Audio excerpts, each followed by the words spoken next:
Hello guys, അപ്പോൾ ഇന്ന് ഞങ്ങൾ കുറച്ച് ഗ്രോസറീസ് പർച്ചേസ് ചെയ്യാൻ വേണ്ടി പോവാണ്. ഞങ്ങൾ ഒറ്റയ്ക്കല്ല, ഞങ്ങൾ റൂംമേറ്റ്സും ഉണ്ട്. അങ്ങനെ ഞങ്ങൾ മാംഗോ മദീനിലേക്കാണ് പോണത്. അവിടെ പിക്കപ്പ് ഉണ്ട്. അങ്ങനെ അവരുടെ വണ്ടി വന്നു, അതിൽ കയറി അങ്ങോട്ട് പോവുകയാണ്. അവിടെ എത്തി ഇപ്പോൾ നല്ല ചെറിയ മഴ പെയ്തു ഗൈസ്. ഞാൻ ആദ്യമായിട്ടാണ് ദുബായിൽ വന്നിട്ട് മഴ കാണുന്നത്.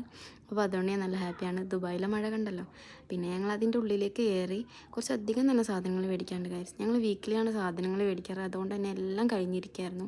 ഇത് അവരുടെ കുഞ്ഞാണ്, റൂംമേറ്റ്സിൻ്റെ സ്വത്തുമണി. അപ്പോൾ അവനെ ഞങ്ങൾ ട്രോളിയിലൊക്കെ ഇരുത്തി. പിന്നെ ഒരുവിധം സാധനമൊക്കെ കഴിഞ്ഞിരിക്കുകയായിരുന്നു. ഓയിൽ, വെളിച്ചെണ്ണ, പച്ചക്കറികളായിട്ടും ഫ്രൂട്ട്സായിട്ടും അങ്ങനെയുള്ള ഒരുവിധം സാധനങ്ങൾ, പഞ്ചസാരങ്ങളും എല്ലാ സാധനങ്ങളും കഴിഞ്ഞിരിക്കുകയായിരുന്നു.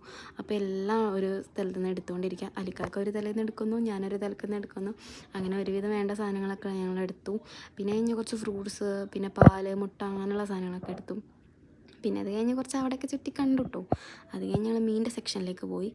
അവിടെ മീനിനെ കുറിച്ച് എനിക്ക് വലിയ ഐഡിയ ഒന്നുമില്ല. ഏതാ ഫ്രഷ്, ഏതാ നല്ലതെന്ന് ചെയ്തതെന്ന് നോക്കി എനിക്കറിയില്ല. അതുകൊണ്ട് അതൊക്കെ അരിക്കാക്ക് വിട്ടുകൊടുത്തു. മീനൊന്നും എടുത്തില്ല. ഞാൻ മീനൊന്നും കഴിക്കില്ല, അതുകൊണ്ട് തന്നെ അലിക്കാക്ക് വേണ്ടത് അലിക്കാക്ക് എടുത്തില്ല. പിന്നെ അത് കഴിഞ്ഞ് ഞങ്ങൾ കുറച്ച് ചിക്കൻ മേടിച്ചു. അത് കഴിഞ്ഞ് പിന്നെ കുറച്ച് അങ്ങോട്ടും ഇങ്ങോട്ടൊക്കെ നടന്നു. പിന്നെ വാങ്ങിയ സാധനമൊക്കെ ബില്ല് ചെയ്യാൻ വേണ്ടി പോയി. ബില്ലിങ്ങൊക്കെ അലിക്കാക്കാണ്, അതിനൊന്നും എനിക്കില്ല ചുമതല, ഒക്കെ അലിക്കാക്ക നോക്കിക്കോളും. പിന്നെ പാക്കിംഗ് ഒക്കെ അലിക്കാക്ക. പിന്നെ ഞാൻ അവിടെ ഇങ്ങനെ വെറുതെ നോക്കി നിന്നു. എല്ലാം അലിക്കാക്ക പാക്ക് ചെയ്തു, എന്തൊക്കെ എവിടെയൊക്കെ വെച്ചു. പിന്നെ ഞങ്ങൾ പുറത്തേക്ക് ഇറങ്ങി വണ്ടി വെയിറ്റ് ചെയ്തിരിക്കാം. അപ്പോൾ ഇന്നത്തേക്ക് ഇത്രേ ഉള്ളൂ ഗായ്സ്. ചാനലാണെങ്കിൽ ആദ്യമായിട്ട് കാണുന്നുണ്ടെങ്കിൽ സബ്സ്ക്രൈബ് ചെയ്യുക, ലൈക്ക് ചെയ്യുക, ഷെയർ ചെയ്യുക.